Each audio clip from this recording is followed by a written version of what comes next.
to this. It might not be morning where you are, but it is where Katie and I are. Firstly, I'd like to introduce myself. My name is Dr. Ian Davies, and I'm with Dr. Katie Lane here. My expertise is in cardiovascular disease risk markers, mainly focusing in on lipids and lipoproteins. I'm sure you've all heard of good and bad cholesterol, which I'll talk about in a few minutes. And Katie, can you just give a quick brief of what your interest and expertise is? Yeah, I can. My interests revolve around how we can use food and diet as a solution for nutrition problems.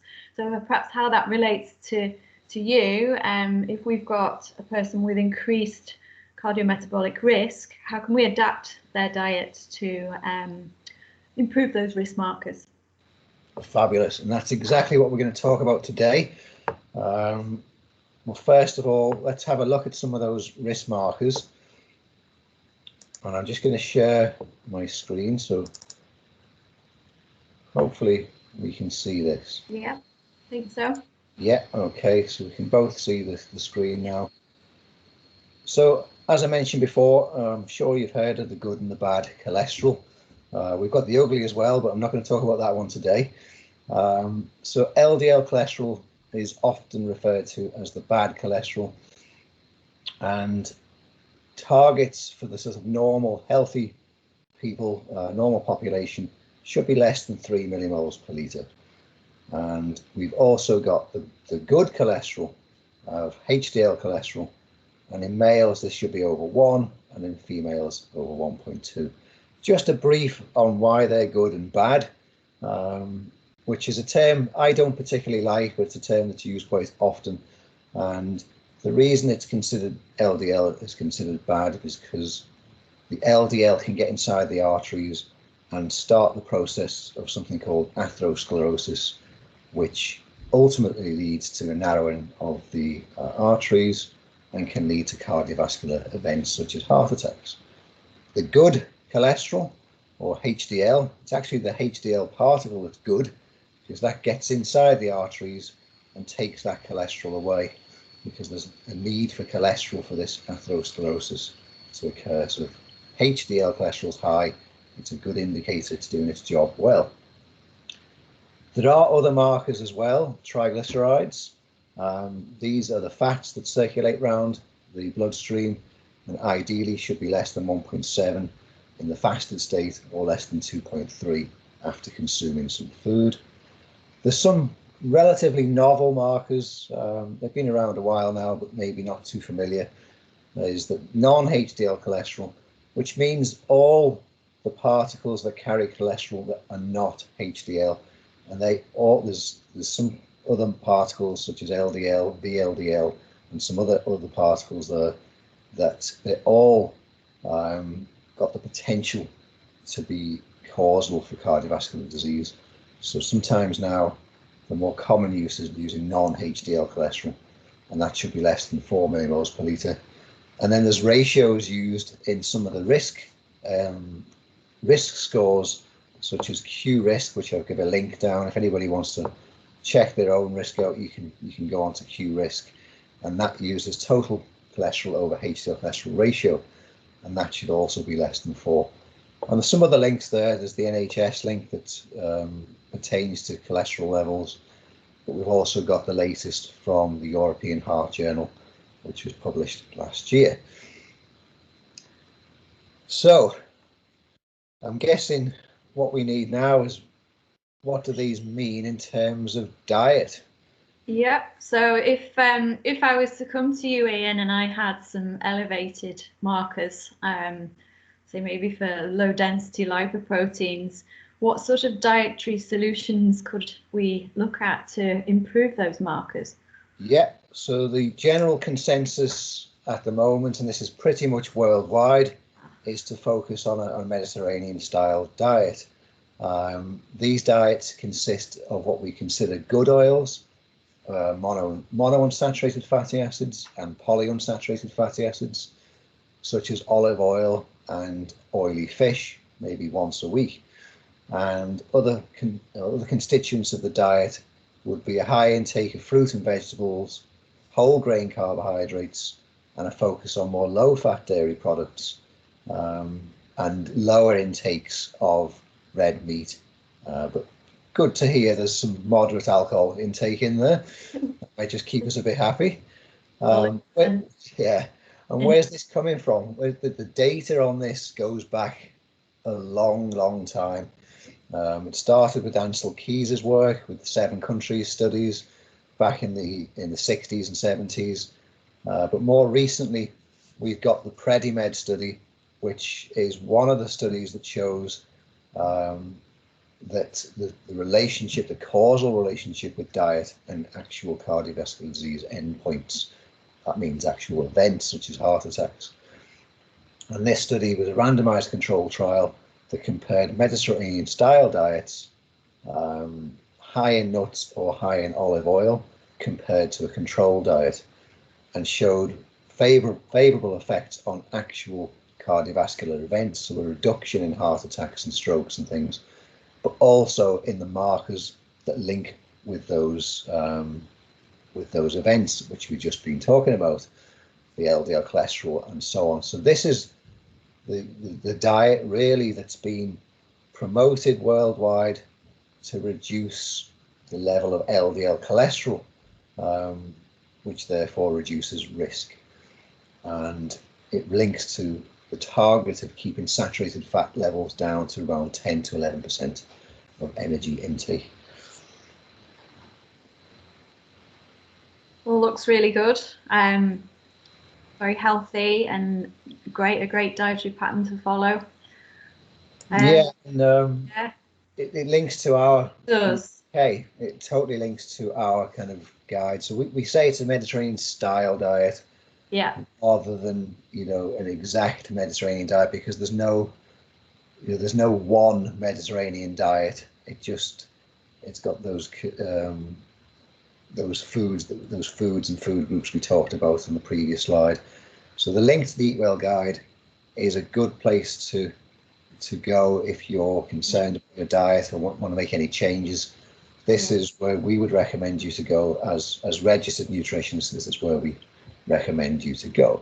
Yeah, this forms the backbone of our advice, really, doesn't it? And it gives a nice visual representation of proportions and different foods that can be used to build up meal plans and meals each day. Absolutely. Yeah. But I guess they're not the only diets. Definitely not. No, there's other alternatives. Yeah, and some of the work that we've been doing is looking at low carbohydrates or carbohydrate restricted diets. Now they've received a lot of press over the last 10, 15, even 20 years, and sometimes that press is quite negative and sometimes it's quite positive, and it can leave the general public with sort of a misunderstanding around low carbohydrate diets. Definitely. The majority of evidence prior to some of the work that we did show that low carbohydrate diets can increase LDL cholesterol. And we talked about LDL cholesterol as being a risk marker. It's more complicated than that. As you can well imagine, the biochemistry and physiology behind this is very complicated. And we can't just take LDL cholesterol alone as a risk marker. We need to take other things into account, such as the HDL and the triglycerides that we talked about before. So what we know from low carbohydrate diets, pretty much universally they lower triglycerides, and the majority of studies show they raise HDL cholesterol, but they also increase LDL cholesterol, which gives us huge questions on do they increase cardiovascular risk. So we get benefits from one area of lipids and risk markers, we get potential negative effect of LDL cholesterol.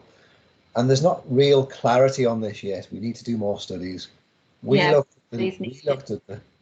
at the long-term effects with this meta-analysis that we did. It's a study of studies, and we showed that actually LDL cholesterol wasn't increased in a significant way, in a statistically significant way, with long-term studies, sort of 6-month, 1 year, 2 year studies.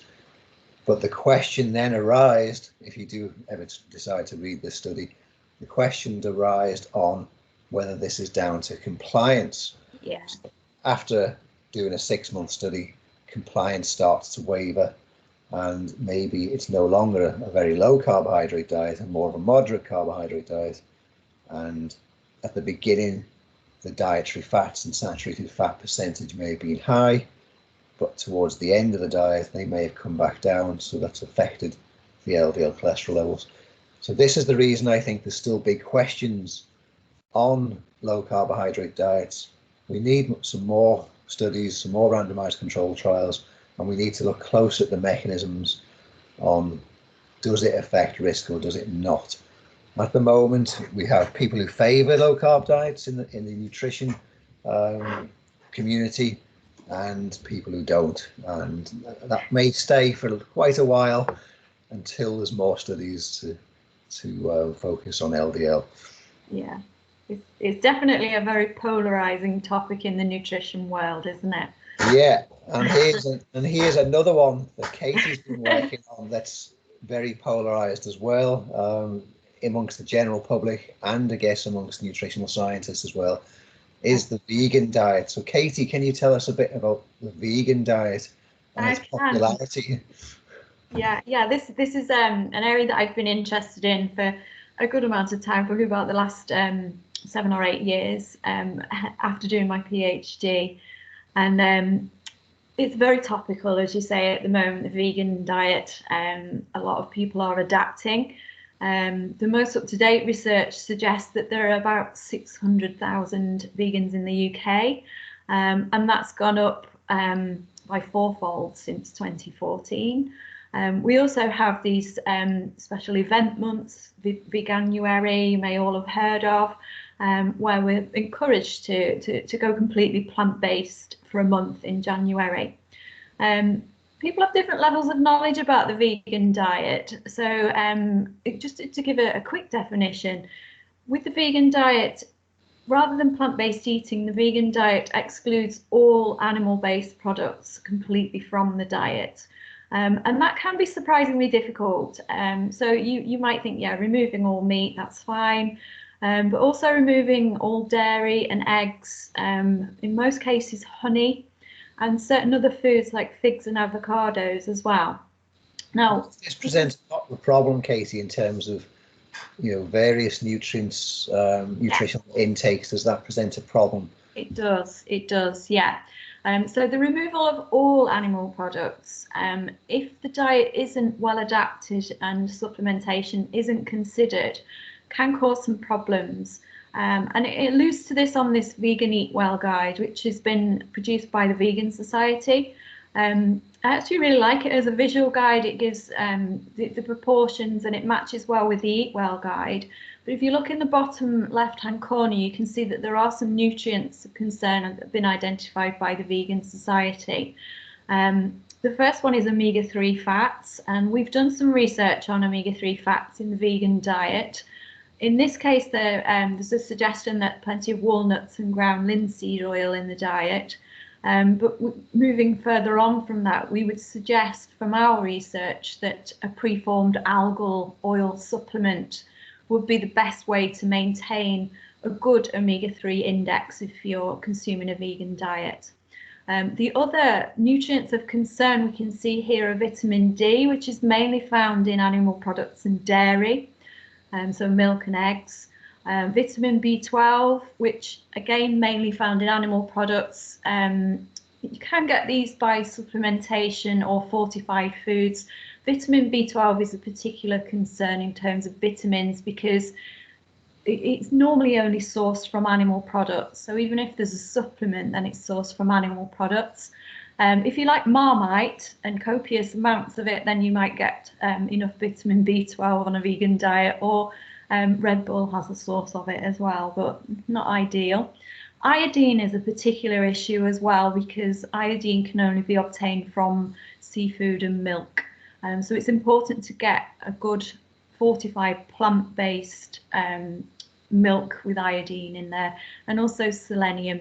There's a couple of others as well, like iron, that might be a problem on a vegan diet. So the main message really, if you're considering adapting to a vegan diet, is perhaps to seek some advice from a nutritionist. And you need to carefully consider what you're taking out and what you're replacing it with to make sure that you're getting the right balance of vitamins and nutrients. And I think that leads on quite nicely to some research that we've done quite recently with vegans. If we can move to the next slide, please, Ian. So with this, we were looking at, particularly interested in how people might adapt their diet and what products they're actually eating. So we sent out online a food frequency questionnaire, which looks at how often people are eating certain types of food groups. We took a validated food frequency questionnaire from the Oxford EPIC, which is a large nutritional study that's been done over a number of years. And we adapted this food frequency questionnaire to veganize it, basically. So we took all of the animal products out and replaced them with vegan alternatives that from our research we knew were regularly consumed by vegans. Then we looked at doing some principal component or some pattern analysis on the results of the food frequency questionnaire, and we were able to determine 4 distinct dietary patterns from this this sample of 129 vegans. And you can see from the graph here, it's quite nicely represented. The main pattern was that of a convenience eating style in vegans. So this was quite predominant in vegan sweets and desserts, vegan crisps, vegan sauces and condiments, vegan biscuits and cakes, and fats and oils. There was a slight, there was dairy alternatives in there as well. But we can see there's a pattern emerging there of definite convenience. The next pattern we were expecting to be the most predominant pattern, which was a health conscious pattern. And this was quite high in fruits, fats and oils, good fats and oils, lots of cooking from scratch and creating own recipes, and using good unprocessed protein alternatives to meat and fish. So this would be things like pulses, beans, lentils and tofu, rather than meat products that have been adapted to make them plant-based. Then if we look at the next pattern, which was very interesting to us, this was an unhealthy pattern, and this was very high in salt, takeaways and alcohol. It might have been represented by the age of our participants because they were quite young, and we may have had quite a high number of students there.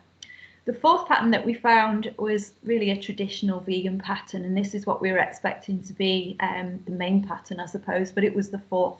And that was quite high in fruits, vegetables, potatoes, and refined grains. But also this group were dabbling into vegan convenience meals and snacks as well.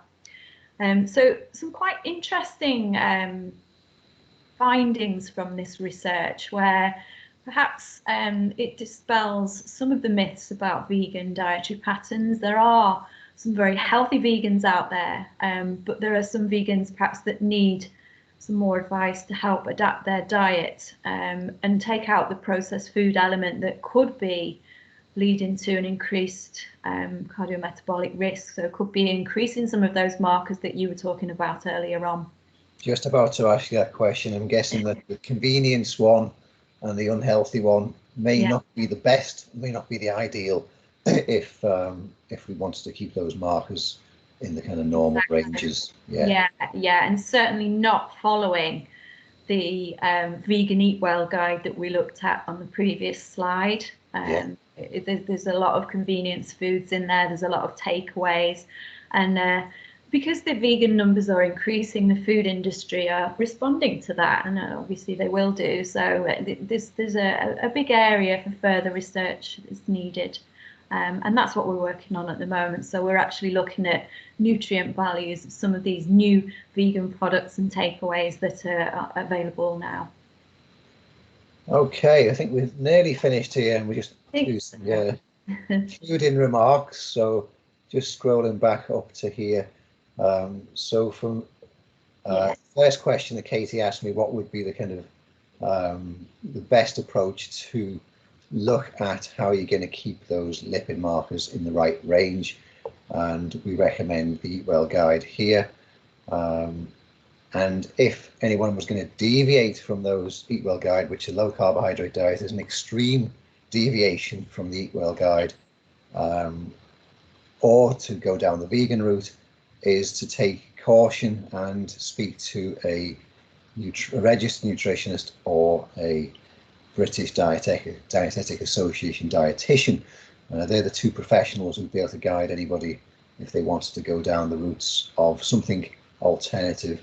Whereas the Eat Well guide has got plenty of advice on the government website, and fully recommended. The other two approaches, and any other approach, I guess, there's lots of other approaches out there, we would recommend to seek dietary advice.